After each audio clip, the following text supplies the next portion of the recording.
আল্লাহর নবী ডাকতে বলে বেলাল, বেলাল রে আয় আয়, ও বেলাল ফিরে চাও। বেলালের কান্না বেড়ে গেল।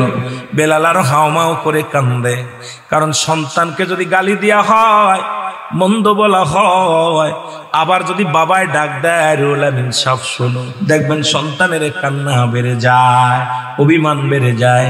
বেলালের অভিমান বেড়ে গেছে। বেলাল হাওমাও করে কান্দার, আল্লাহ আমারে তুমি লয়ে যাও, আমি আর বাঁচতে চাই না, আমার নবীর কদম ছাড়া আমি আর থাকতে চাই না, এর চাইতে তুমি আমারে নিয়ে যাও, তোমার কাছে চলে যাই রে আমার আল্লাহ। আমার নবী ডাকতে বলে বেলাল আয় আয় আয়, বেলাল আয়, আমার হুতবা লাগবে না, সাইবা লাগবে না, আবু সুফিয়ান লাগবে না, আবু লাহাবের লাগবে না রে বেলাল আয়, যতদিন পর্যন্ত তোর খুশি আমি নবীর কদমের মধ্যে তোর জায়গা বানা দিলাম। এই কালেমা পড়লেন হযরত বেলাল। বাবার নাম হলো রাবা। ছোট্টবেলা থেকেই কালেম জিবাল বেলাল জিগায়, বেলাল জিগায় কে আমার রব, এই সৃষ্টি জগতের মালিক কে, আসমান জগতের মালিক কে, আমার মালিক কে, জমিনটাকে বিনা খুঁটিতে ধরে রাখছে তিনি কে। বেলাল গবেষণার মধ্যে পড়ে আছে আল্লাহ। কি জন্য ডাকতে বলে বেলাল রে, সব কিছুর মালিক হলো আমার আল্লাহ। জোরে জোরে চিল্লায়া বলা যাবে না মারহাবা। বেলালের অনেক লম্বা আলোচনা গো মুসলমান। বেলালকে বিক্রি করে দিলেন ওমর কাছে, জোরে বলো আল্লাহু আকবার। বেলালের বাবা রাবা ছিলেন তৎকালীন জামানায় একজন কৃষক, তৎকালীন জামানায় ভালো একজন কৃষক। ফসল বুনতেন, ফসল লাগাইতেন, ফসল কাটতেন, সুন্দর একজন কৃষক ছিলেন বেলালের বাবা। বিক্রি করে দিলেন। বেলাল বকরি চড়ায়, বেলাল মেষ চড়ায়। বেলাল মুসলমান শুনে নাও, বেলাল শুধু কান্দে আর কয় আল্লাহ এই সব কিছুর মালিক আমি, তুমি আল্লাহ, কারণ হায়াত মৌতের মালিকও তুমি আল্লাহ, আমার মালিকও তুমি আল্লাহ, তুমি ছাড়া কিছু নাই, সব কিছুর মালিক তুমি। লা ইলাহা ইল্লাল্লাহ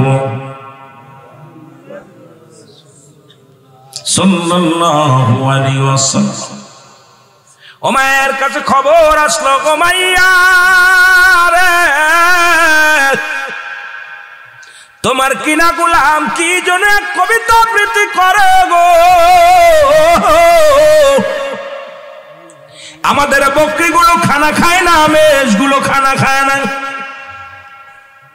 সবাই তাকায় থাকে, শুধু বেলালের মুখের দিকে তাকায় থাকে, অথচ বেলালের বকরিগুলো পাথর চেটে চেটে খায়। বেলালের বকরির চেহারাগুলো ভালো হয়ে গেছে, তাজা হয়ে গেছে, কারণ বেলালের পশুগুলো, বেলাল যেগুলো পালন করেন, একটা প্রাণী বেলালের বিরক্ত করে না, শুধু এই মাটি মরুভূমির প্রান্তরে পাথরের মধ্যে চাটা দেয় আর সঙ্গে সঙ্গে পেটটা ভরে যায়। জোরে জোরে বলো মারহাবা। ওমর ডাকতে বলে বেলাল, ও বেলাল শোনো, তোমার মালিক কে? আমার মালিক আল্লাহ। তোমার খাওয়ায় কে? তোমার আমার আল্লাহ। তোমার বাসায় রাখছে কে? আমার আল্লাহ। সব কিছুর মালিক কে? আর একটু জোরে বলো আল্লাহ। বলেন আরে বেলাল না, তোমার মালিক আমি, তোমাকে করাই করেছি আমি, এই জমিনের মালিক আমি, তোমার মালিক আমি, খাওয়ানোর মালিক আমি, পড়ানোর মালিক আমি, সুতরাং দ্বিতীয় কোনো মালিক নাই। বেলাল বলে না, আমার আল্লাহ বলে আল্লাহু আল্লাহু আহাদ আল্লাহুস সামাদ লাম ইয়ালিদ ওয়া লাম ইউলাদ ওয়া লাম ইয়াকুল লাহু কুফুয়ান আহাদ। সুতরাং আল্লাহ এক, আল্লাহ এক, আল্লাহ এক, আল্লাহ এক। জোরে জোরে বলো আল্লাহু আকবার। আর একটু জোরে বলো আল্লাহু আকবার। ও মায়া বলে বেলাল রে, ও বেলাল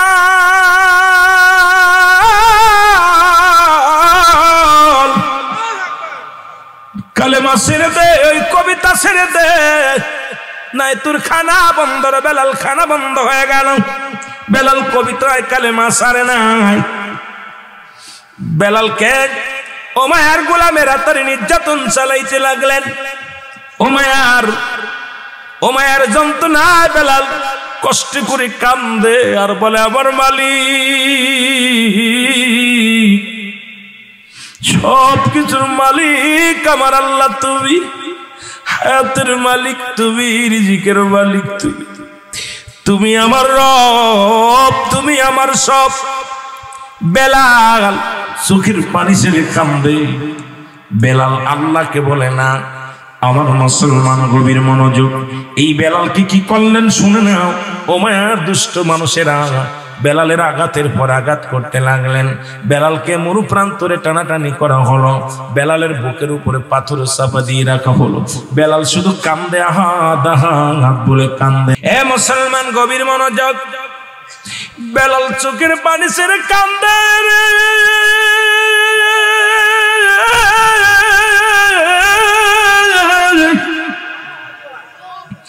উমাইয়ার দুষ্ট বেঈমান মুনাফিকরা বেলালকে নির্যাতন করে।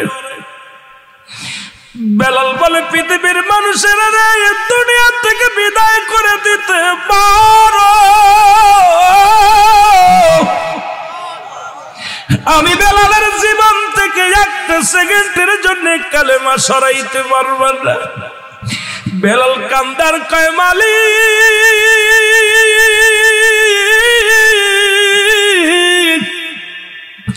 মরণ যদি আসে হাসি মুখে যেন মরণ হয়ে যাই রে আমার আল্লাহ, তবু যেন ঈমান না হারাই ফেলি রে আমার আল্লাহ। চোখের পানিগুলো ফেলায় ফেলায় কান্দে হযরত বেলাল। উমাইয়ার হুকুম হলো, যতক্ষণ পর্যন্ত বেলাল কালেমা না ছাড়ে প্রহার করো। বেলালের হাতে পায়ে রশি দিয়ে বেঁধে রাখছেন বেলালকে। আসতেছিলেন হযরত আবু বকর সিদ্দিক রাদিয়াল্লাহু তাআলা আনহু। উনি কিছু দিনারের বিনিময় ও মুসলমান হযরত আবু বকর রাদিয়াল্লাহু তাআলা আনহু করাই করলেন। লম্বা ইতিহাস রে মুসলমান। বেলালের বুকের উপর থেকে পাথরখানা যখন সরে দিল, বেলাল একটা চিৎকার মেরে বলে, আহাদ লা ইলাহা ইল্লাল্লাহ সাল্লাল্লাহু আলাইহি ওয়াসাল্লাম। বেলালের হাতে পায়ে রশিগুলো ছেড়ে দিয়া বুকের মধ্যে টান দিয়া কয়, বেলাল রে আয় আয়, ও বেলাল, আমি নবীর প্রেমিক, বেলাল রে তোরে নিয়ে যাব। রাসূলের কদমের মধ্যে বেলালকে নিয়ে যাওয়া হলো। আমার নবীর কদমের মধ্যে পেশ করলেন, ইয়া রাসূলুল্লাহ, ইয়া হাবিবাল্লাহ, উমাইয়ার কিনা গোলাম ছিল, আমি কিছু অর্থের বিনিময় তারে নিয়ে আসি আপনার কদমের মধ্যে। অপরাধ হলো বেলালের মধুর কালেমা পড়া। নবী গো, ও মায়ার নবী, এই বেলাল দুনিয়া চাই না, দুনিয়ার মুকাফিকি নয়, দুনিয়ার বাড়ি গাড়ি চাই না। বেলাল শুধু আপনাকে চেয়েছে, ইয়া রাসূলুল্লাহ, ইয়া হাবিবাল্লাহ, আমার রবকে চেয়েছে। তার অপরাধে বেলালের সমস্ত গায়ের মধ্যে আজকে রক্তাক্ত অবস্থায় পড়ে আছে। বেলাল নবীর কদমের মধ্যে গেলেন। আল্লাহর নবী ডাকতে বলে, বেলাল,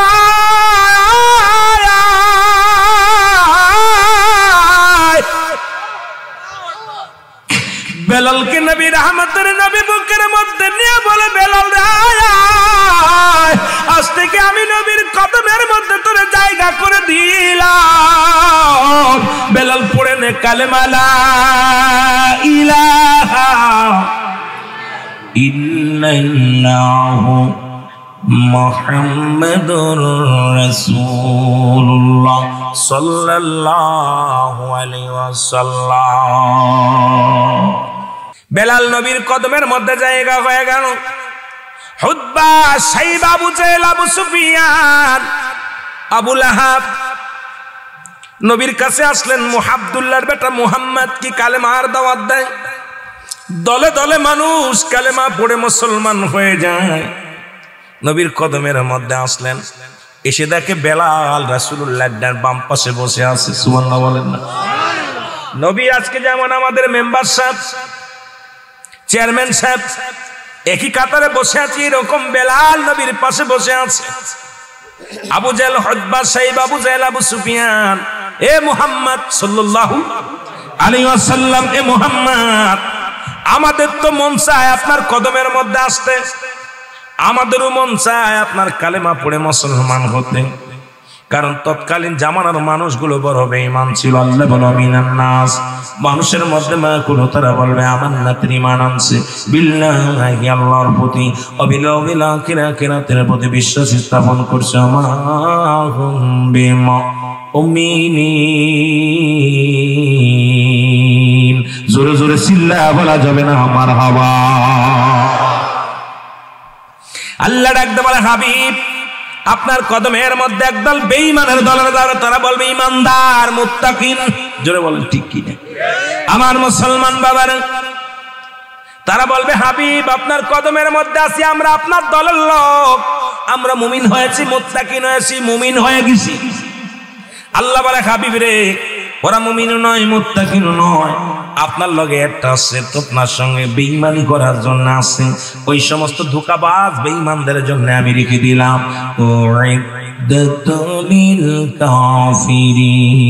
ওই কাফের বেঈমান মুনাফিকদের জন্য আমি আল্লাহ প্রস্তুতি করে রাখলাম 7 জাহান্নাম।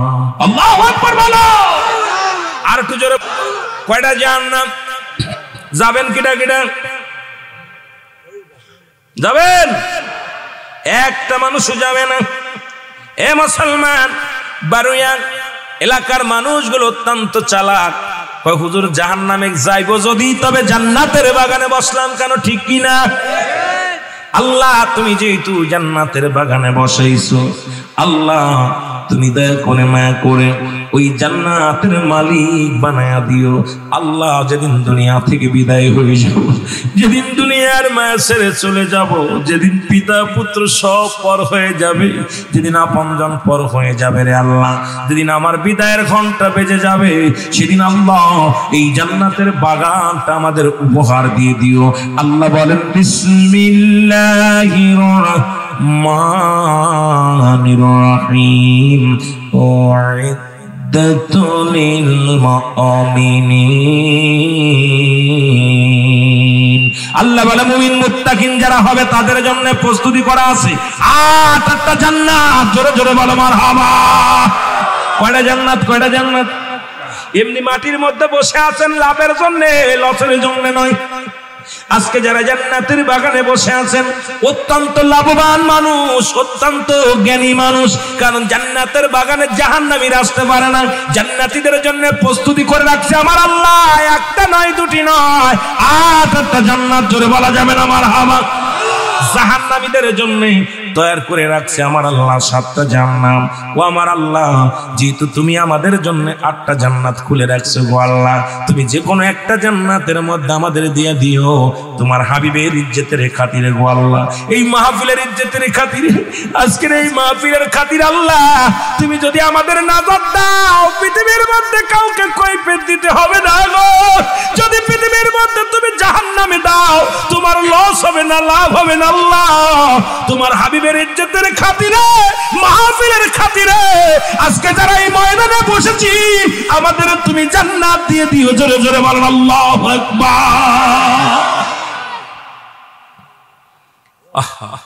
জান্নাতীদের জন্য 8টা জান্নাত খুলে রাখছে আল্লাহ, জাহান্নামীদের জন্য 7টা জাহান্নাম খুলে রাখছে। সব ফয়সালা করে দিয়েছে, জাহান্নামীরা কোথায় যাবে, জান্নাতীরা কোথায় যাবে, ফয়সালা দিয়েছে ভালো ব্যক্তির জন্য। আমার ভাইরা, আমার বন্ধুরা, আমার নবী কয় বেলাল, ও বেলাল আগামীকাল আসবি না? মনে আছে বেলাল রে আগামীকাল আসবি না? বেলাল বলে ইয়া রাসূলুল্লাহ, ইয়া হাবিবাল্লাহ, আপনার কদম ছাড়া একটা মিনিটের জন্য আমার বাঁচা সম্ভব না। আল্লাহ নবী গো, ও মায়ার গোলামেরা কত যন্ত্রণা দিছে আমাদের, কত দুঃখ দিছে, কত মারছে, ঘাত প্রতিঘাতে আমার দেহের রক্ত ঝরেছে ইয়া রাসূলুল্লাহ, চামড়াগুলো চুলে গেছে, তাও আমি কষ্ট পাই না ইয়া রাসূলুল্লাহ ইয়া হাবিবাল্লাহ, কিন্তু আপনার কদম ছাড়া একটা মিনিটের জন্য বাঁচব না ইয়া রাসূলুল্লাহ ইয়া হাবিবাল্লাহ। নবী গো, মায়ের নবী,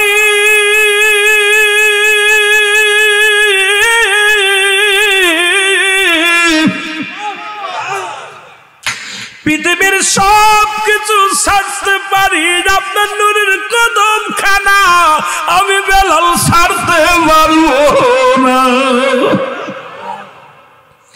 নবী বলে, বেলাল রে শুধু একটা দিন। আরে হুতবা শাহী বাবু জেহেল আবু সুফিয়ান যদি কালেমা পড়ে নাই, ইসলামের জন্য কতই না মঙ্গল হবে রে বেলাল, তুই মাত্র একটা দিন আসবি না। বেলাল বলে, একটা দিন নয়, একটা সেকেন্ডের জন্য আপনার কদম ছাড়া আমি বাঁচতে পারবো না। জোরে জোরে চিল্লায়া বলা যাবে না আল্লাহু আকবার। নবী বললেন, বেলাল তুই একটা আগামীকাল আসবি না।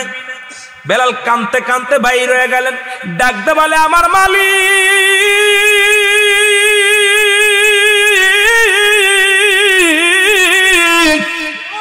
ইমান যদি কোনো মানুষের হাতে থাকতো, আমি হাফসে গোলাম বেলাল রেখে ইমান দিত না।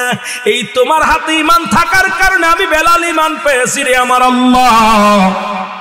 হায়াত যদি কোনো মানুষের কাছে থাকতো, আমি বেলাল রে তুমি হায়াত দিতে না রে আল্লাহ। তোমার হাতে হায়াত দিলে আমি বেলাল রে তুমি হায়াত দিছো গো আল্লাহ। আল্লাহ, আমি নবীর কদম ছাড়া বাঁচতে পারবো না আল্লাহ। কাঁদতে কাঁদতে বেলাল রওনা হয়ে গেছে বাড়ির দিকে। আমার আল্লাহ ডাকতে বলে, জিবরিল রে তোরে যা, আমার নবীরে যে বল আমার হুতবা লাগবো না, সাইবা লাগবো না, আবু সুফিয়ান লাগবো না, আমার আবু লাহাব রে লাগবো না, আমার বেলালের চোখের পানি আমি আল্লাহ সইতে পারবো না। আমি আল্লাহর কাছে আমার বেলালের চোখের পানি অনেক দামি।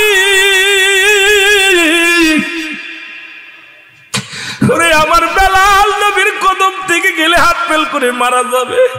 আমার বেলাল কান্দে রে, দৌড়াইয়া যা, আমার হাবিব রে ডাক দে, বল আমার বেলাল রে যেন ডাক দে নিয়ে আসে। জোরে বল আল্লাহু আকবার। আল্লাহর নবী ডাক দে বলে, বেলাল, বেলাল রে আয় আয়, ও বেলাল ফিরে চাও। বেলালের কান্না বেড়ে গেল। বেলাল আরো হাওমাও করে কান্দে, কারণ সন্তানকে যদি গালি দেওয়া হয়, মন্দ বলা হয়, আবার যদি বাবায় ডাক দেয় রুহুল আমিন সব শোনো, দেখবেন সন্তানের কান্না বেড়ে যায়, অভিমান বেড়ে যায়। বেলালের অভিমান বেড়ে গেছে। বেলাল হাওমাও করে কান্দে, আল্লাহ আমারে তুমি লয়ে যাও, আমি আর বাঁচতে চাই না, আমার নবীর কদম ছাড়া আমি আর থাকতে চাই না, এর চাইতে তুমি আমারে নিয়ে যাও, তোমার কাছে চলে যাই রে আমার আল্লাহ। আমার নবী ডাকতে বলে, বেলাল আয় আয় আয়, বেলাল আয়, আমার হুতবা লাগবে না, সাইবা লাগবে না, আবু সুফিয়ান লাগবে না, আবু লাহাবের লাগবে না রে বেলাল আয়। যতদিন পর্যন্ত তোর খুশি আমি নবীর কদমের মধ্যে তোর জায়গা বানা দিলাম, আমার কদমের মধ্যে তোর চিরস্থায়ী ঠিকানা বানা দিলাম। জোরে জোরে চিল্লা বলা যাবে না মারহাবা। তাকবীর, নারে রিসালাত, আহলুস সুন্নাত ওয়াল জামাত, কারি রুহুল আমিন সিদ্দিকী সাহেব, নারে তাকবীর। আমার ভাইরা, রাসূলুল্লাহর কদমের মধ্যে চোখের পানির কত দাম ছিল, আল্লাহর কাছে চোখের পানির কত দাম। সুবহানাল্লাহ, চোখের পানির বড় দাম। আমার ভাইরা, আমার বন্ধুরা, আমার বেলাল নবীর কদমের মধ্যে জায়গা করে নিলেন। মারহাবা বলেন না। ওদিন এই রাত্রে বেলাল একটা স্বপ্ন দেখলেন। সুবহানাল্লাহ। সকাল বেলা নবীকে ডাক দিয়ে বলে, ইয়া রাসূলুল্লাহ, ইয়া হাবিবাল্লাহ, আমি একটা স্বপ্নে দেখেছি। নবী কয়, চেপে যাও। কি স্বপ্নে দেখেছো? আল্লাহু আকবার, আল্লাহু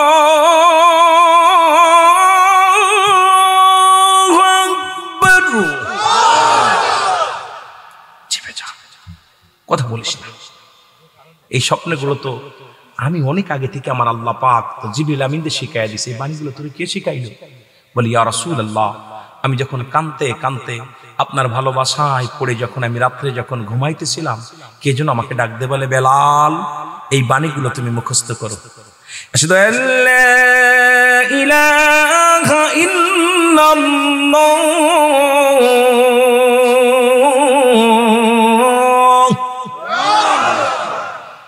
আশহাদু আন্না মুহাম্মাদুর রাসূলুল্লাহ,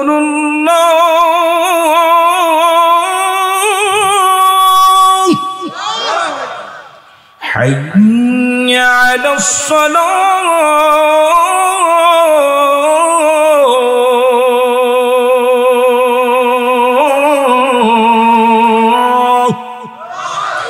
হাইয়া আলাল ফালাহ,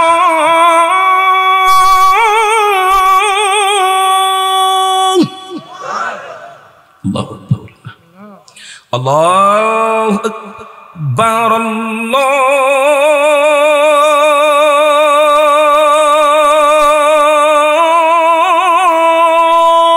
আল্লাহু আকবার, লা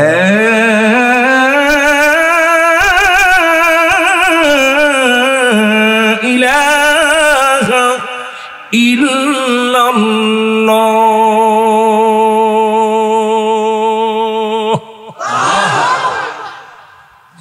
এক একদিন একটা কলি করেই বেলাল রাদিয়াল্লাহু আনহু শুনেন, নবীকে চিফে যাও, সালাতু খায়রুম মিনান নাওম, ঘুম থেকে নামাজ উত্তম। আল্লাহু আকবার বলে বেলাল, আল্লাহর নবী ডাকতে বলে, বেলাল তুমি প্রতিদিন এক একটা কলি করে শুনছো, পুরোটা কি পরিপূর্ণ হয়েছে? বেলাল কয়, জি হুজুর, পরিপূর্ণ হয়েছে। নবী ডাকতে বলে, বেলাল আয় রে আয়, আমার কাছে আয়। প্রতি রাত্রে যে কামরার পাশে শুইয়া বেলাল যে বাণীগুলো শুনেছি রে বেলাল, এই বাণীগুলো গোটা মক্কা মদিনার মানুষের জানায়া দিতে হবে। আমি নবী তোরে ডাকছি রে বেলাল, আয় আয়। বেলাল আসলেন। নবী কয়, বেলাল রে, আগামী দিন সাহাবীদের সামনে তোমার স্বপ্নের বিবরণ যে বাণীগুলো তুমি শিখছো সবাই রে তুমি শুনায়া দিবা। জোরে বলেন মারহাবা। সাহাবীদের ডাকলেন নবীজি, সাহাবীরা তোমরা কি কোথায় আছো? আমার বেলাল যেন কি বলতে চাই। সাহাবীরা বলে, হুজুর কি বলবো? হাফসি গোলাম, গোলামের বাচ্চা গোলাম কি বলতে চাই, এবারটা কি বলবো? সাহাবীদের ভিতরে অহংকার, লেখাপড়া অনেক জ্ঞানী আছে না, অনেক মাস্টার আজকের মাহফিল অনেক জ্ঞানী আছে, যারা চিন্তা করে দূর রুহুল আমিন কিতা বলতেছে, কথা বুঝছেন আছে না বাবা? বেলাল কি বলবো? ও বেটা কি বলবো? হাফসি গোলাম আছে নবীর কদমে, নবীর মাথা দেখাইছে। নবী আর বেলাল ছাড়া কিচ্ছু বোঝে না, খালি বেলাল বেলাল বেলাল বেলাল। একটু মনের ভিতরে একটু অহংকার আছে। আমার নবী ডাক দে, সাহাবীরা এরকম বসে আছে, নবীজি বলছে, বেলাল বলো কি বলতে চাও তুমি? বেলাল বলে, হুজুর বলবো। বলো বলো। বেলাল বলে, হুজুর কব বলবো? আমার সাহাবীরা শুনতে চাই, তুমি বলো। বেলাল শুরু করছে, আল্লাহ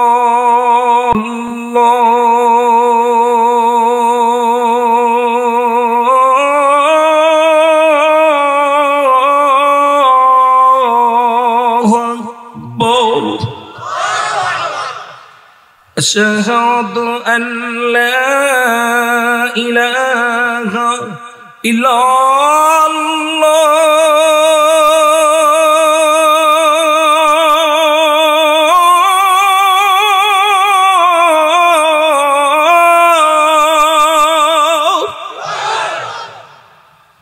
আশহাদু আন্না মুহাম্মাদুর রাসূলুল্লাহ।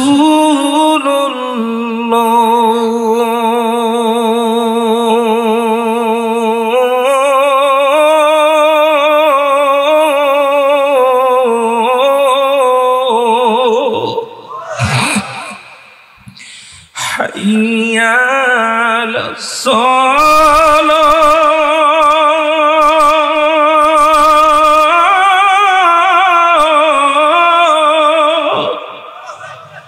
হাইয়া আলাল ফালাহ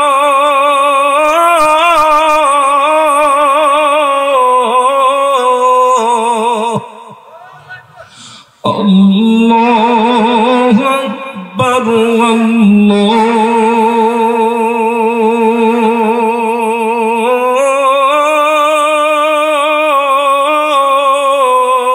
আল্লাহু আকবার লা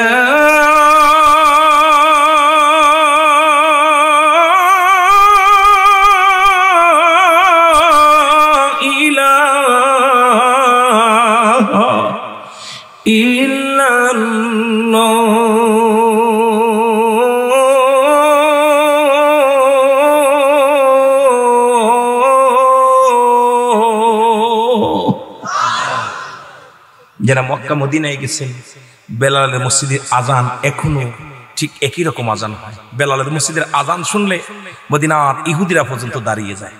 সুবহানাল্লাহ। ডিজিটাল আজান বেলালের মসজিদে হয় না, ডিজিটাল আজান আদি যুগের আজান হয়। নবী রেশকের প্রেমে পড়ে এমন ভাবে আজান দেয় সব মানুষ কাজ কাম ছেড়ে দিয়ে দাঁড়ায় শুনে। আর আমাদের শেষ ডিজিটাল ছোট ডিজিটাল করতে করতে খালি আল্লাহু আকবার শোনা যায়, পরে যে কিতা কি কইতে রে বা এটাই বুঝতাম না। জোরে কোন ঠিক কিনা? আল্লাহু আকবার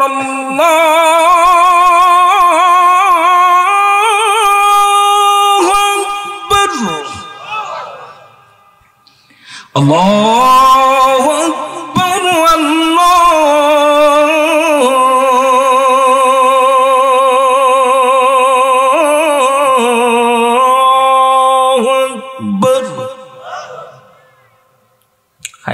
এক এক মসজিদে এক এক রকম, এক এক জায়গায় এক এক রকম আজান হচ্ছে। শুধু আজান শব্দের অর্থ আহ্বান করা, ডাকা।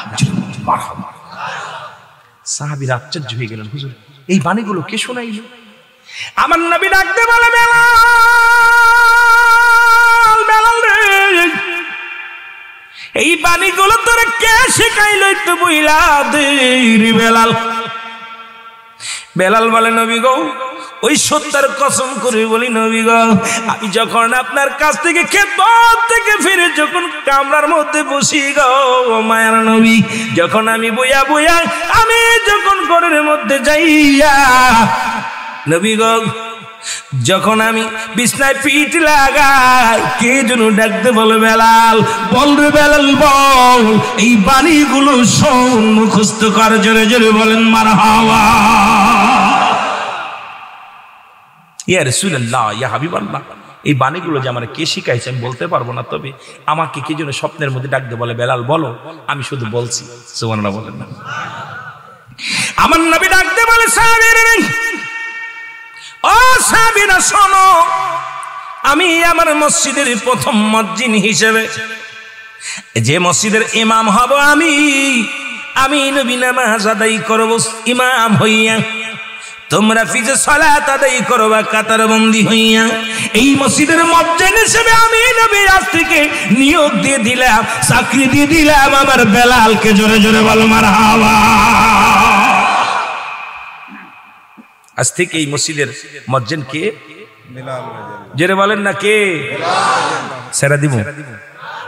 আয় হায়, 12:30 বেজে গেছে বাবারে, আমারও ছেড়ে দিতে হবে। 12টার ভিতরে ছাড়া নিচ্ছিল, আধা ঘন্টাতে বেশি হয়ে গেছে। আমিন বলেন না? আমিন বলেন। আর একটু জোরে বলেন আমিন। আমি ভাই প্রচন্ড অসুস্থ, কথা বলতেছি কষ্ট হচ্ছে। আল্লাহুম্মা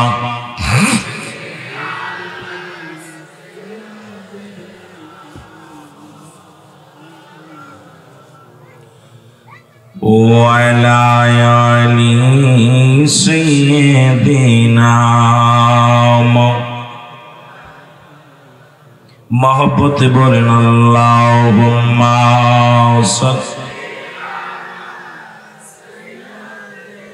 বাজান রে, এই রকম যদি ঈমান আনতে হতো, এই রকম পরিস্থিতি যদি আমার বাংলাদেশের মানুষের হতো, আমার বিশ্বাস আপনার 99% মানুষ ঈমান আনা কষ্ট হয়ে যেত। জোরে বলেন ঠিক কিনা?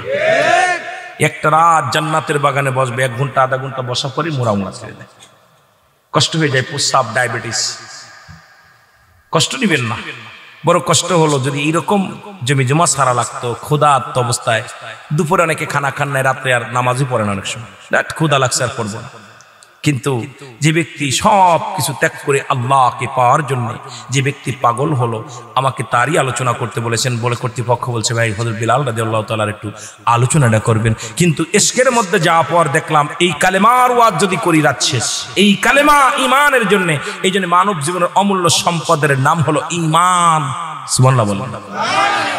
মানব জীবনের অমূল্য সম্পদের নাম ঈমান, আর ব্যক্তির জীবনের অমূল্য সম্পদের নাম হলো রূহ। সুবহানাল্লাহ বলেন না। এই দুইটার বিষয়, একটা হলো রূহবিহীন, বডির কোনো মূল্য নাই, বডির কোনো মূল্য নাই রূহবিহীন।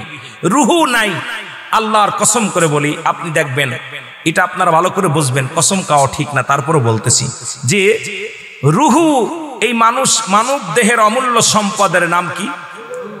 ব্যক্তির জীবনের অমূল্য সম্পদের নাম কি? রূহ। রূহ নাই, আপনার বডিটা দেখতে ভালো, কিন্তু একটা চোখ নাই, কান নাই, হাত নাই, পা নাই, রুহুটা আছে, এই বডিটার দাম আছে। যেটা বলেন ঠিক কিনা? অনেক ভাইরা 1 বছর 2 বছর বাবা মা বিছনায় পড়ে আছে, হাসপাতালে পড়ে আছে, তার বিদায় করেন যতক্ষণ পর্যন্ত দেহের মধ্যে রুহু আছে। যেরকম ঠিক কিনা? রুহুটা থাকার কারণে বাতাসটা ঢুকছে, বাইর হয় নাই, বাইর হয়েছে আর ঢুকছে না। বডি দেখতে ভালো, হাত পা সব ঠিক আছে। 16 বছর 18 বছরের মানুষ, শিশু মাসুম বাচ্চাগুলো যখনই নিঃশ্বাস ত্যাগ হয়ে গেছে, ঢুকছে আর বাইর হয় নাই, বাইর হয়েছে আর ঢোকে নাই, ওই বডির আর কোনো মূল্য নাই। সকালবেলা মুসদিল হাম পড়ে যাবে রুহুল আমিন সিদ্দিকের লাশ। কার লাশ? যেটা বলেন কার লাশ? আপনাদের মাইকে এলান পড়ে যাবে, বলবে অমক সময় অমক ব্যক্তি ইন্তেকাল করেছে। মরহুমের জানাজা সকাল 10টায় হবে, কি হবে? মসজিদের সামনে অনুষ্ঠিত হবে। জোরে বলেন ঠিক কিনা? খালি নিঃশ্বাসটা ত্যাগ হওয়ার সঙ্গে সঙ্গে তাজা মানুষ হয়ে গেল মরহুম। তদ্রূপ মানব জীবনের অমূল্য সম্পদের নাম ঈমান। জোরে বলেন মারহাবা। ঈমানবিহীন কোন আমলের মূল্য নেই। আরো জোরে বলেন আল্লাহু আকবার। ঈমানবিহীন কোন আমলের মূল্য নেই, সেই ঈমানের আলোচনা হবে আমার বাবারা। ঈমানবিহীন কোন আমলের মূল্য নাই। ঈমান এবং আমল দুইটা বিষয়, একটা হলো ঈমান আর একটা হলো আমল। আমল একটা আর ঈমান একটা, দুইটা জিনিস কিন্তু দুইটা ধারায় চলছে। আমল বলতে বোঝায়, আমল যেটা, নামাজ পড়ছেন এটা আমল, হজ করছেন এটা আমল, যাকাত দিচ্ছেন এটার নাম আমল, কুরবানি করছেন এটার নাম আমল, দাড়ি রাখছেন এটার নাম আমল, দান সদকা করেছেন এটার নাম আমল, এই মাহফিলে এসে শুনছেন এটার নাম আমল, টুপি মাথায় দিচ্ছেন এটার নাম আমল। এখন ঈমানের দরকার। ঈমান হলো নবী মুহাম্মদুর রাসূলুল্লাহ সাল্লাল্লাহু আলাইহি ওয়াসাল্লাম। জোরে চিল্লায় বলো মারহাবা। আরো জোরে বলেন। কথা বোঝেন? কথা বোঝেন? তাহলে আপনার ঈমান আছে অনেক। আমাদের দেশে এই দুইটা দোষ এখন দেখতেছি, একটা হলো ঈমান, একটা হলো আমল। দেখা যায় কিছু মানুষের ভিতরে ঈমান আছে, আমল নাই, আবার কিছু মানুষের মধ্যে আমল আছে, ঈমান নাই। ঠিক কি না? কিছু মানুষ আমল ভালো কিন্তু ঈমান নাই। দেখা যায় দাড়ি, টুপি, জুব্বা, পাগড়ি সব, তার মধ্যে নবী আছে, নবীর নামটা শুনলেই কেন যেন মুখটা বেজার হয়ে যায়। রাসূলুল্লাহর নাম শুনলেই কলিজার মধ্যে আগুন ধরে যায়। জোরে বলেন ঠিক কিনা? কথা বলেন না কেন? এদের ভিতরে আমল, ঈমান নেই। আর ঈমান না থেকে আমল করলে ওই আমল লাভ নেই। আপনার নামাজ, রোজা, হজ, যাকাত সবকিছু বরবাদ হয়ে যাবে যদি ঈমান নামের বস্তুরা থাকে। আগে আনতে হবে ঈমান, আর সেই ঈমান আনতে হলে অবশ্যই ঈমান এনে যখন আপনি আমল করবেন, আল্লাহর নৈকট্য হাসিল করা আপনার জন্য সহজ হয়ে যাবে। জোরে বলেন ঠিক কিনা? আরো জোরে বলেন ঠিক কিনা? কিন্তু দুঃখের বিষয়, অনেক মানুষ আমলের মধ্যে খুব ভরপুর, ঈমান নাই। আপনাদের এলাকাও আছে, আমাদের এলাকাও আছে, সারা বাংলাদেশে আছে। কথা বুঝেন?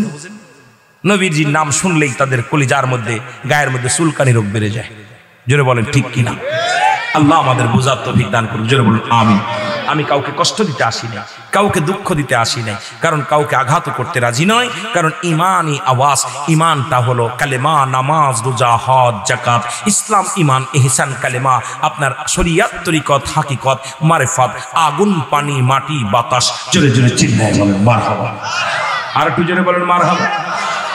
আমরা যদি বলি খালি মাটির তৈরি মানুষ, প্রচন্ড ভুল করব। মানুষকে 4টা রং দিছে, একটা কি আগুন, পানি, মাটি, বাতাস। কয়টা দিছে? জোরে বলেন কয়টা? 4টা রং আপনার ভিতর দিয়া। কয়টা রং? জোরে বলেন কয়টা রং? আগুন, পানি, মাটি, বাতাস।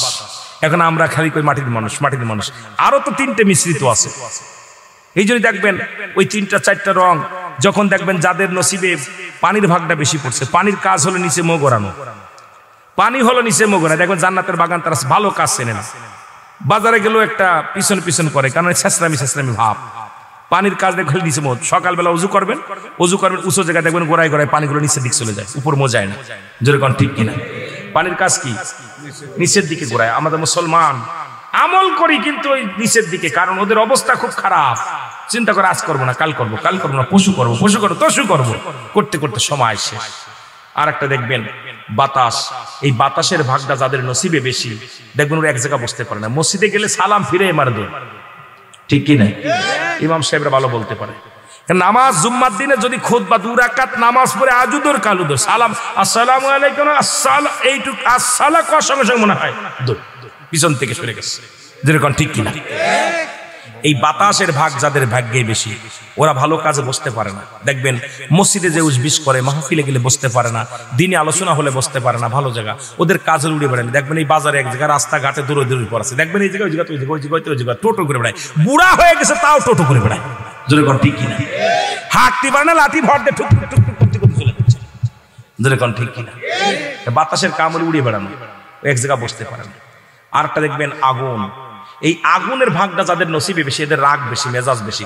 ভালো কথা বলবে, চাচা কই যাচ্ছ, তোর কাজ করতে হবে নাকি রে? যেরকম ঠিক কিনা?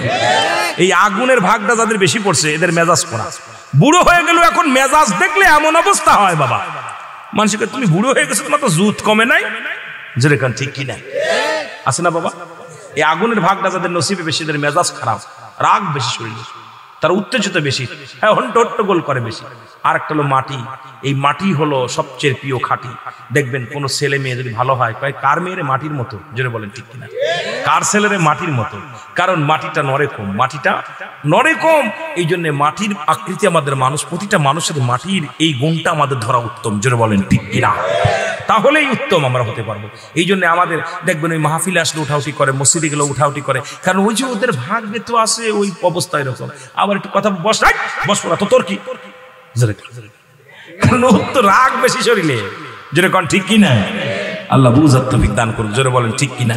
শরিয়াত, শরিয়াত, তরিকত, হাকিকত, মারেফাত। এখন শরিয়াত, তরিকত, তরিকত হলো এই ঠাকনু থেকে শুরু করে পা পর্যন্ত এটা হলো তরিকত। এরপরে হাঁটু থেকে শুরু করে নাভি পর্যন্ত এটা হলো মারেফাত। এখান থেকে পর্যন্ত হাকিকত, আর মাথা থেকে গলা থেকে শুরু করে মাথা পর্যন্ত এটা হলো শরিয়াত। সুবহানাল্লাহ। এই যে ভাগ করছে প্রতিটা ভাগ, এই ভাগগুলো আমাদের দেখতে হবে। এগুলো শরিয়াতের জন্য, তরিকাতের জন্য, হাকিকতের জন্য, মারেফাতের জন্য।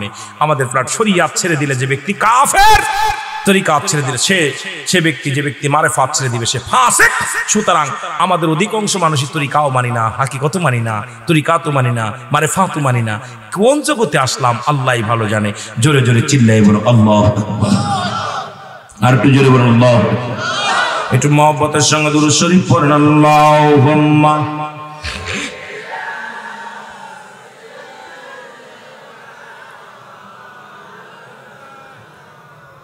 ওয়ালা আলী সাইয়্যিদিনা।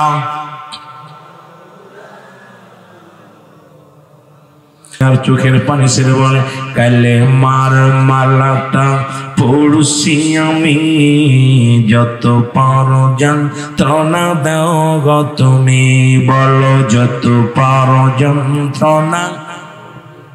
আরো জোরে বলেন যত পারো যন্ত্রণা দাও গো তুমি। এই মানি না হার যে মানি না, মানি না হার যে মানি না। হায়াত মৌতের মালিক তুমি, কালেমার মালাটা পড়ছি আমি, যত পারো যন্ত্রণা দাও গো তুমি, বলো যত পারো আরো জোরে বলেন যত পারো যন্ত্রণা দাও গো। এ রহিম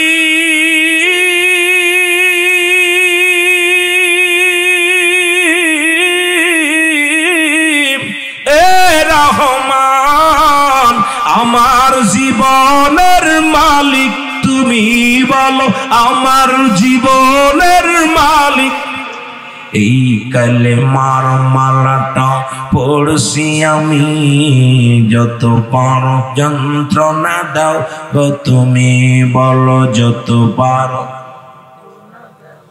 আরো জোরে বলেন কালেমার মালাটা পড়ছি আমি যত পারো যন্ত্রণা দাও গো তুমি বলো যত পারো এই মানি না হার যে মানি না হার যে মানি না হায়াত মৌতের মালিক তুমি কালেমার মালাটা যত পারো যন্ত্রণা দাও গো তুমি বলো যত পারো